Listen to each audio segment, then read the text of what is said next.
Hey, good evening. Kathy Beatty here with Divorce Support Anonymous, Friday Night Live, 9 o'clock Eastern Standard Time. Here we are. I hope your week has went well and that you are ready just to join in and get some hope, direction, and encouragement for what you are dealing with and what you're going through. I think about my week this week, and I don't know if it might be of help to just share with you some of the situations that I was in this week.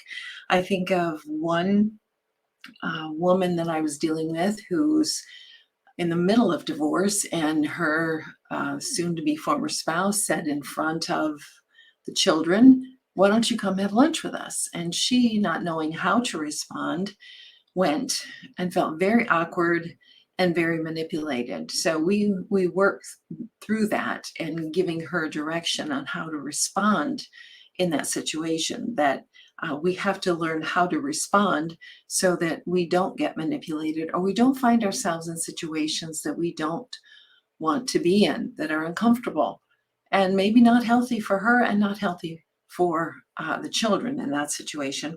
I spoke with a woman who was very proud of herself because she went out the first time as a single person to a social event. Very courageous she was, and that was good to hear. And that was the word that I used, was that was courageous. And as you go through this, you will build up that courage. I had a mediation this week where a woman could not, and all of these situations happen for men too. It just happens that these three were women.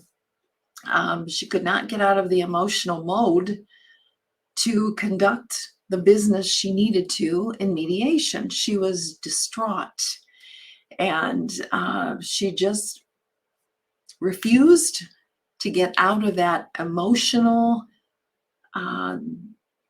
state that she was in to do the business that she needed to do. So that was difficult because she's shooting herself in the foot. And I, as a mediator, I did speak words to her to try to encourage her, to try to make her understand the judge is not going to look at the fact that he was a rascal or she was a rascal. They are going to look at the assets, the debts, and how to divide them in an equal distribution of pretty much 50-50. So if you are stuck in that emotional straight state, you're shooting yourself in the foot and you're not going to help yourself.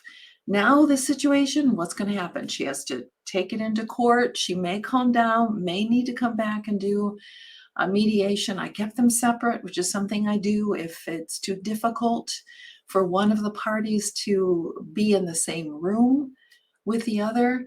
But still, she was hurting herself. So it's important to know on how to conduct yourself when you go into mediation. And I have worked with many people in doing that and coaching them, and also in mediation, by simply stating the fact, this unfortunately is now a business transaction in your life and needs to be viewed as such. Sounds cold, sounds heartless, but it's the truth. And if you want to go into a mediation with any other motivation, you're going to hurt yourself. It's going to cost you more. It's going to just create more trouble than you need. That's for sure.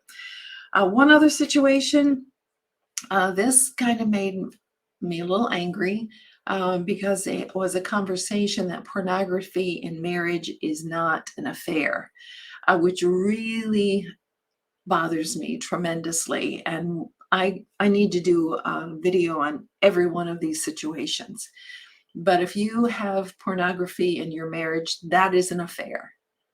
That is an affair. And I can show you the research and we can have that discussion. And in fact, we need to have that discussion, but not tonight. So that was just a taste of some of the things that I have had this week. And as I was preparing for tonight, my mind was going in 10 different directions. I couldn't decide, what do I bring? What do I bring to you today to give you tools, to give you hope, to give you direction? And then as I was kind of beating myself up about it, I thought, you know what? How about giving yourself grace?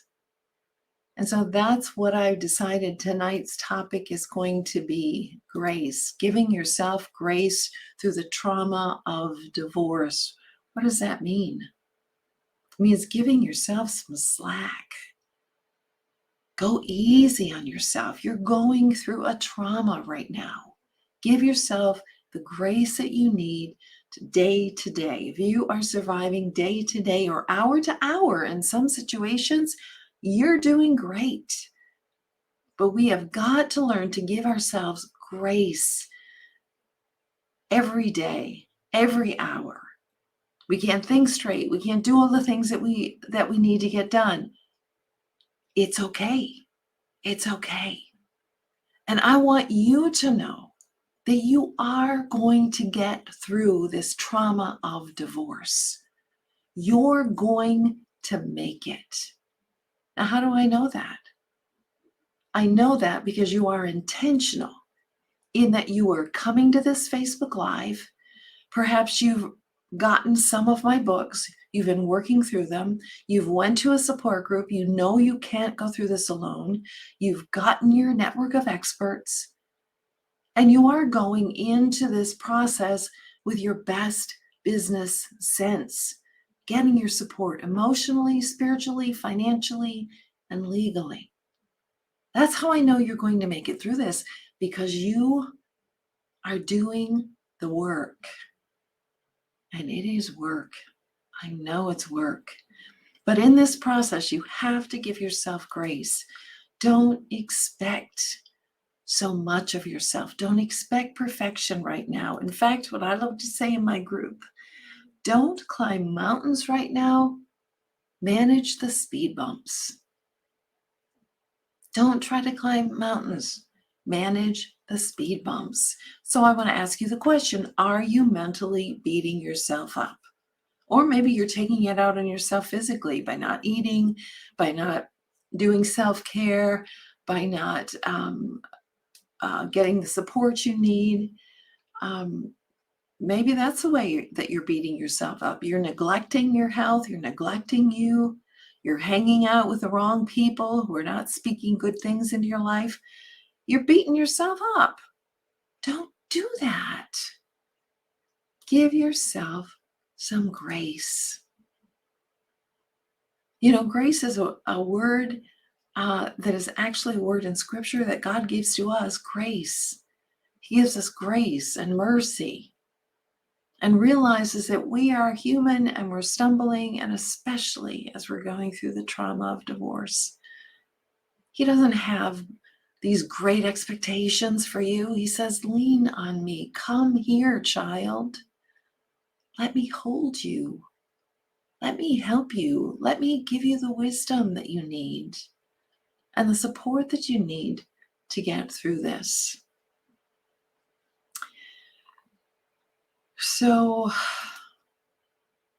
something else I always say in my group is don't look too far down the road, it'll paralyze you. So one way in which we can give ourselves grace is not trying to figure everything out. A week from now, even tomorrow for some of you. Don't try to see the end of the road. You can't. It will simply shut you down and paralyze you. Hi, Cynthia from North Carolina. Good to have you with us tonight. So those are words that I always say too. Don't look too far down the road. Take it a day at a time. You know, in life, we're only given a day at a time. And why we try to do these long range plans when we don't even know if tomorrow's going to come. So don't look too far down the road. That is a way that you can have grace with yourself and you can give self-care. Be your own best friend right now. If one of your best friends, someone you really, really adored and loved, was going through some type of emotional, spiritual, financial, legal trauma, what would you do for them? What would you do? You'd come close to them. You'd give them support. You'd see where you could help. You would say, honey, it's okay. It's okay right now. If you can't put in a full day of work, it's okay right now. If you need to pull the sheets over your head and stay in bed for a day, not too long, but for a day, that's what you would do if your best friend was going through this. You wouldn't say, you've got to get your stuff together. You've got to get things done. No. You would be a true friend. And you would say, how can I help you? What can I do for you? How can I make it easier for you? How can I lower those expectations and that perfectionism that you're feeling right now so you can survive? That's what you would do. So, can you do that same favor for yourself right now? You know, I remember as I was going through this and very, very raw, and I would call myself honey. Nobody else was. I called myself honey. Honey, that's okay. Honey, that's all right. Honey, I'm not sure that's a good idea for you. And whatever term, whatever helps you to get through this is what I'm saying. May seem a little silly, doesn't matter. If it works, if it gets you through the next few days, that's a good thing. You're welcome, Cynthia. It's just so essential. We have so much stress on us right now. I mean, our brain, our frontal cortex is shut down. We're operating in the back of our brain, which is the fight or flight. And that's what we're doing right now as we're going through this trauma. So be that friend. Be that friend to yourself right now. So I want to just give you this scripture verse. And I want to just talk about it a little bit. Do not conform to the pattern of this world.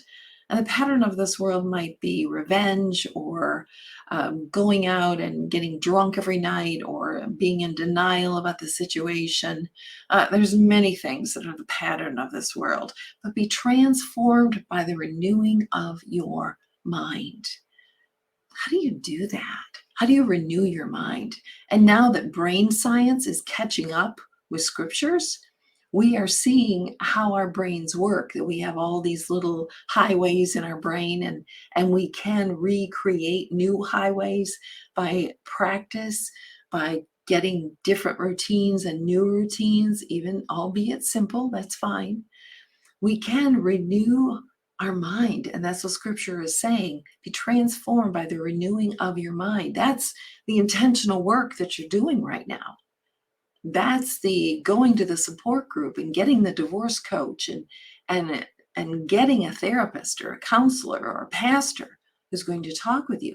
That's renewing of the mind, getting rid of the old stuff, the old patterns, the old thoughts, and renewing, making it new. And that's what we do in the book, Suddenly Single, Building Your Future After Divorce, is we start looking at how do we make things new? How do we redesign it? So all of this grace for ourselves and self-care and renewing of our mind is going to result for us a changed heart, a heart that is going to be strengthened and able to endure the things that are coming before us. And then the words that we speak are going to be reflected by what's going on in our heart. And that's why we're building ourselves up from the inside out. We're doing that inner work so that our heart can speak through our words, and our life can speak through our words, because words are life. Words are powerful. Words are life. So as we have this grace for ourselves, as we take care of ourselves, as we endure what's coming before us, our mind is going to be renewed. Our words are going to change, because it's going to be an outpouring of the inner work that you are doing.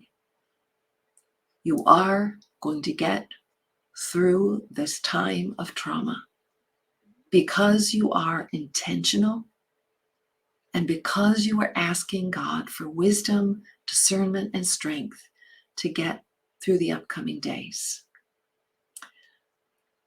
This is Kathy Beatty with Divorce Support Anonymous, walking alongside of you to get you through the trauma of divorce and beyond. Have a good night, a great weekend, and we'll see you next week. Divorce Support Anonymous. Good evening.